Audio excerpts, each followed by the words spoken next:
Hello, everyone. This is Jerome Waddle, and today's reading will be from C.G. Jung's The Red Book, Chapter 11, The Opening of the Egg. Just a reminder, as you may know, The Red Book, with Jung's text and paintings, draws from his handwritten raw diary called the Black Books. And Jung generally presents the experience of that day from the Black Books, but then adds his expanded psychological commentary about the experience in each chapter. As a quick review, Chapter 8 was when, in Jung's imaginal journey, he enters a dark mountain pass and meets Izdubar.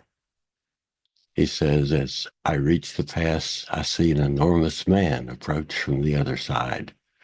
Two bull horns raise from his great head, and a rattling suit of armor covers his chest. His black beard is ruffled and decked with exquisite stones. The giant is carrying a sparkling double axe in his hand, like those used to strike bulls. Before I can recover from my amazed fright, the giant is standing before me. I look at his face.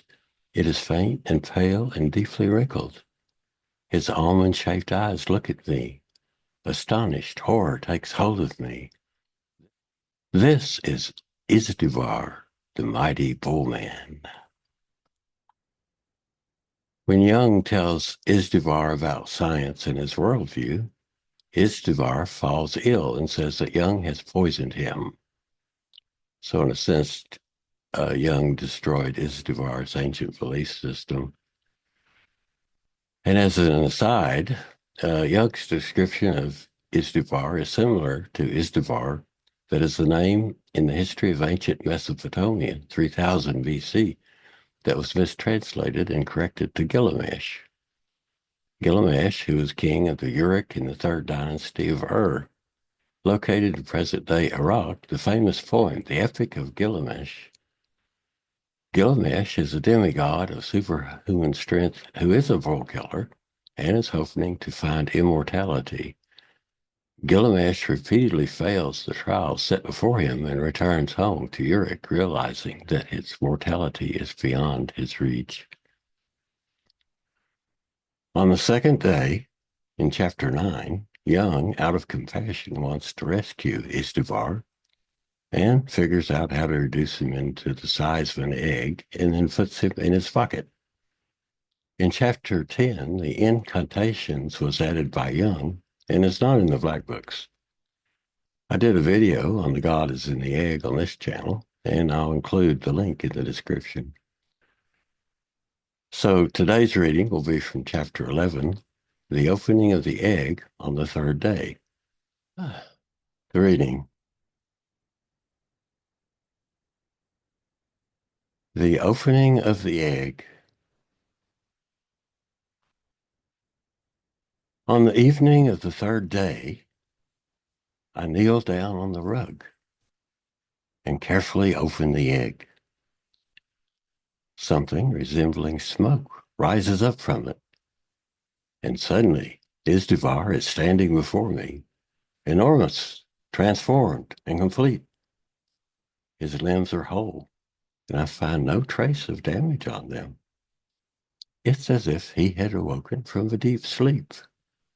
He says, "Where am I? How narrow it is here. How dark, how cool. Am I in the grave? Where was I?" It seemed to me as if I had been outside in the universe. Over and under me was an endlessly dark, star-glittering sky, and I was in a passion of unspeakable yearning. Streams of fire broke from my radiating body. I surged through blazing flames. I swam in a sea that wrapped me in living fires, full of light, full of longing, full of eternity. I was ancient and perpetually renewing myself, falling from the heights to the depths, and whirled, glowing from the depths to the heights, hovering around myself amidst glowing clouds, as raining embers beating down like the foam of the surf, engulfing myself in stifling heat, embracing and rejecting myself in a boundless game. Where was I? I was completely sun. Oh, Izdubar, divine one, how wonderful, you are healed. Healed? Was I ever sick? Who speaks of sickness? I was sun, completely sun. I am the sun. An inexpressible light breaks from his body, a light that my eyes cannot grasp. I must cover my face and cast my gaze to the ground. You are sun, the eternal light, most powerful one. Forgive me for carrying you. Everything is quiet and dark. I look around me. The empty eggshell is lying on the rug. I feel myself, the floor, the walls. Everything is as usual, utterly plain and utterly real. I would like to say that everything around me has turned to gold, but it is not true. Everything is as it always has been. Here reigned eternal light, immeasurable and overpowering. It happened that I opened the egg and that the God left the egg. He was healed and his figure shone transformed. And I knelt like a child and could not grasp the miracle. He who had been pressed into the core of the beginning rose up, and no trace of illness could be found on him. And when I thought that I had caught the mighty one and held him in my cupped hands, he was the sun itself. I wandered toward the east where the sun rises. I probably wanted to rise too, as if I were the sun. I wanted to embrace the sun and rise with it into daybreak. But it came toward me and stood in my way. It told me that I had no chance of reaching the beginning.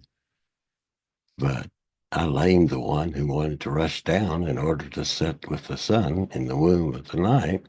He was deprived of all hope reaching the blessed western lands. But behold, I caught the sun without realizing it and carried it in my hand. He who wanted to go down with the sun found me through his downgoing. I became his nocturnal mother who incubated the egg of the beginning. And he rose up, renewed, reborn to greater splendor. When he rises, however, I go down. When I conquered the God, his force streamed into me. But when the God rested in the egg and awaited his beginning, my force went into him. And when he rose up radiantly, I lay on my face. He took my life with him. All my force was now in him. My soul swam like a fish in his sea of fire. But I lay in the frightful cool of the shadows of the earth and sank down deeper and deeper to the lowest darkness. All light had left me. The God rose in the eastern lands, and I fell into the horror of the underworld. I lay there like a child bear, cruelly mauled and bleeding her life into the child, uniting life and death in a dying glance. The day's mother, the night's prey. My God had torn me apart terribly. He had drunk my highest powers into him and become marvelous and strong like the sun, an unblemished God who bore no stigma or flaw. He had taken my wings from me.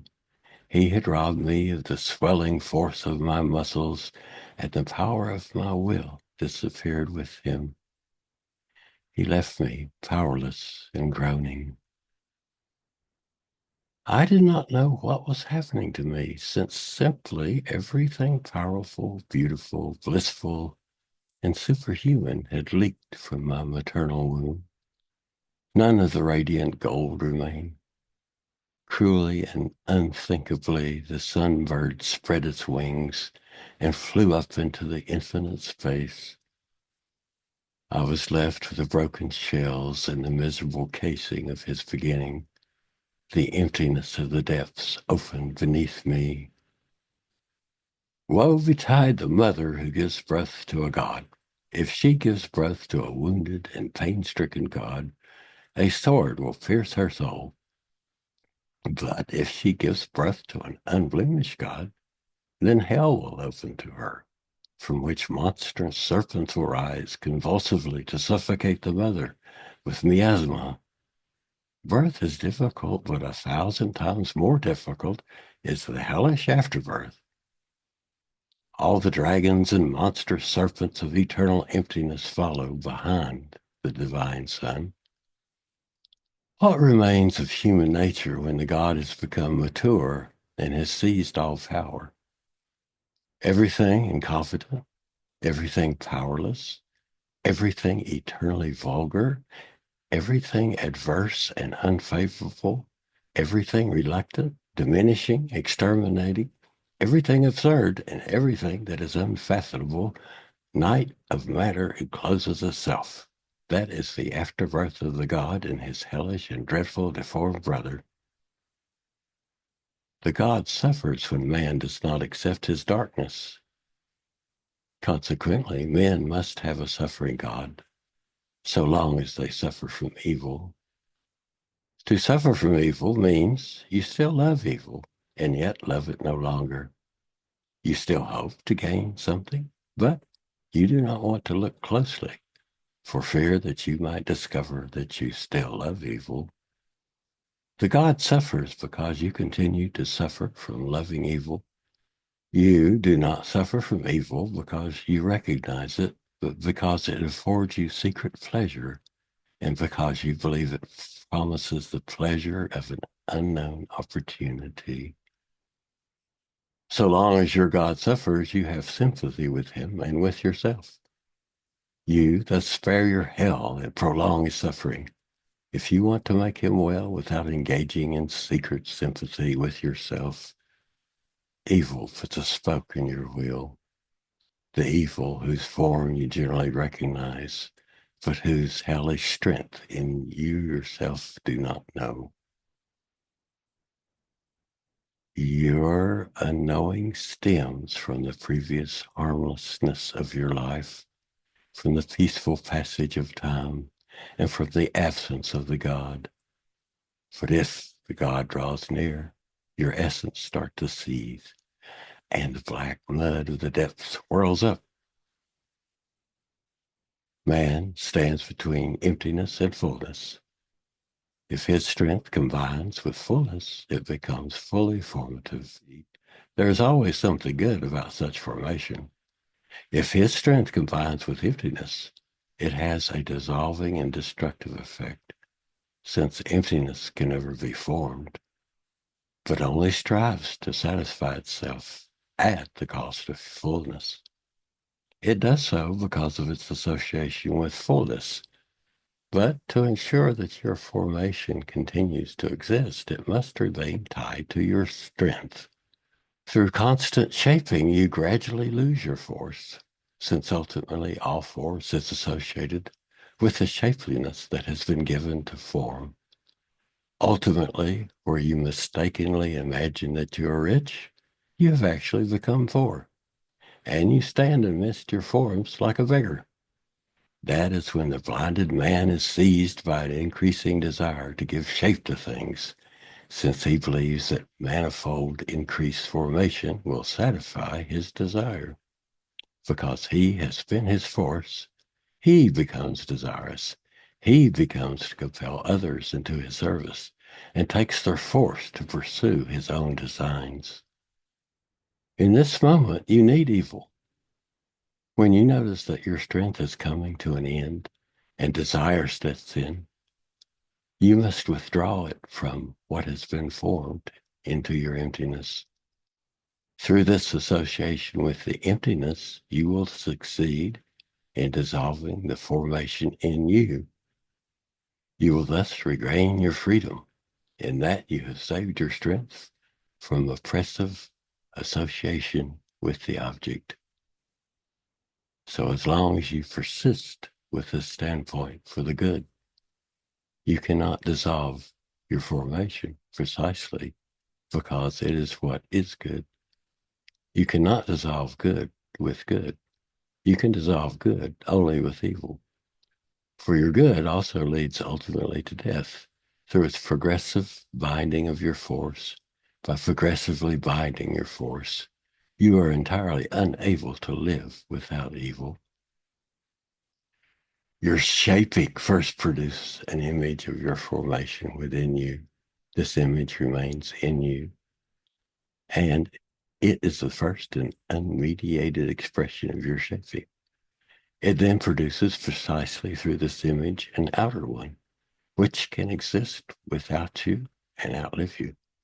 Your strength is not directly linked to your outer formation, but only through the image that remains in you. When you set about dissolving your formation with evil, you do not destroy the outer shape, or else you would be destroying your own work. But what you destroy is the image that you have formed in yourself. For it is this image that clings to your force.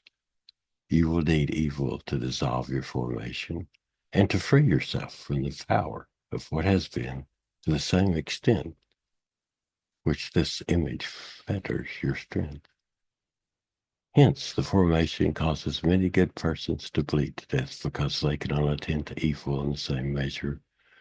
The better one is, and the more attached one is to one's formation, the more one will lose one's force. But what happens when the good person has lost their force completely to the formation? Not only will they seek to force others into the service of their formation with unconscious cunning and power, but they will also become bad at their goodness without knowing it, since their longing for satisfaction and strengthening will make them more and more selfish. But because of this, the good ones will ultimately destroy their own work, and all those who they are forced into their service of their own work will become their enemies, because they will have alienated them. But you will also secretly begin to hate whoever alienates you from yourself against your own wishes, even if this were the best interest of things. Unfortunately, the good person who has found his strength will all too easily find slaves for his service, since there are more than plenty who yearn for nothing more strongly than to be alienated from themselves under a good pretext.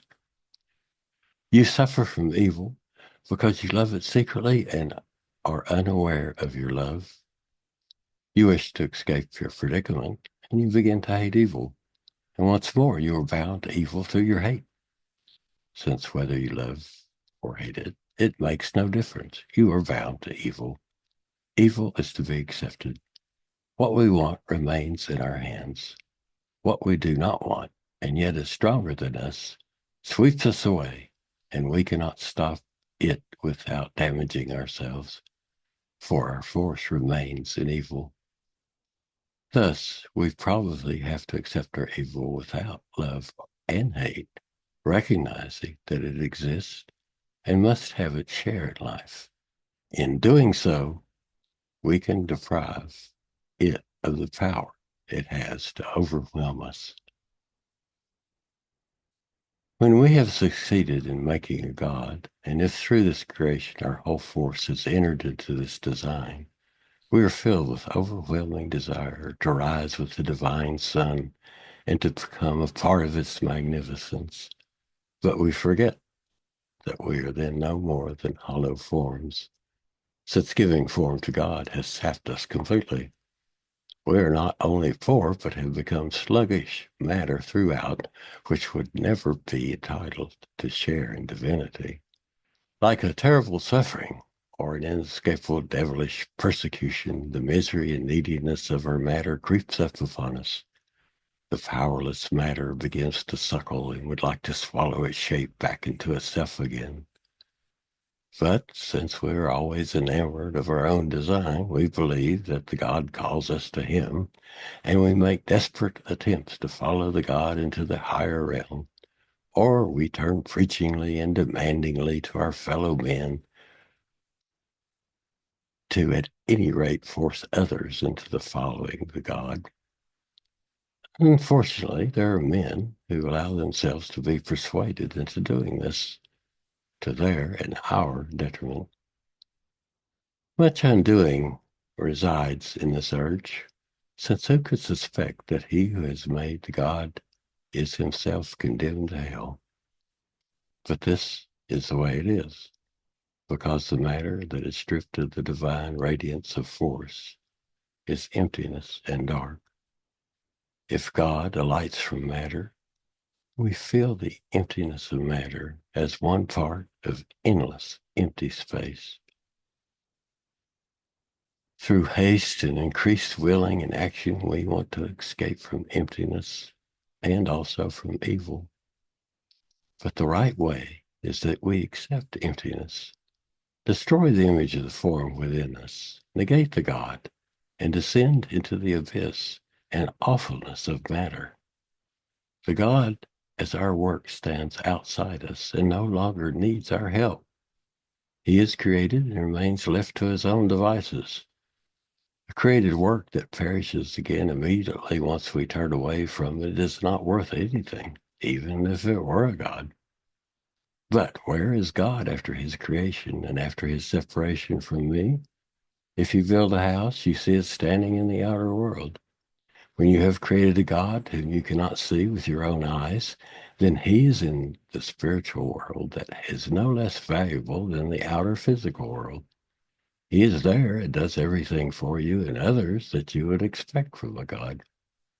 Thus, your soul is your own self in the spiritual world as the abode of the spirits. However, the spiritual world is also an outer world, just as you are also not alone in the visible world, but are surrounded by objects that belong to you and obey only you. You also have thoughts that belong to you and obey only you. But just as you are surrounded in the visible world by things and beings that neither belong to you nor obey you, you are also surrounded by the spiritual world in thoughts and beings of thought that neither obey you or belong to you. Just as you endanger and bear your physical children, and just as they grow up and separate themselves from you to live their own fate, you also produce or give birth to beings of thought, which separate themselves from you and live their own lives. Just as we leave children when we grow old and give our body back to the earth, I separate myself from my God, the sun, and sink into the emptiness of matter and obliterate the image of my child in me. This happens in that I accept the nature of matter and allow the force of my form to flow into emptiness. Just as I gave birth anew to the sick God through my engendering force, I henceforth emanate the emptiness of matter from which the formation of evil grows. Nature is playful and terrible. Some see the playful side and dally with it and let it sparkle. Others see the horror and cover their heads and are more dead than alive. The way does not lead between both, but embraces both. It is both cheerful play and cold horror.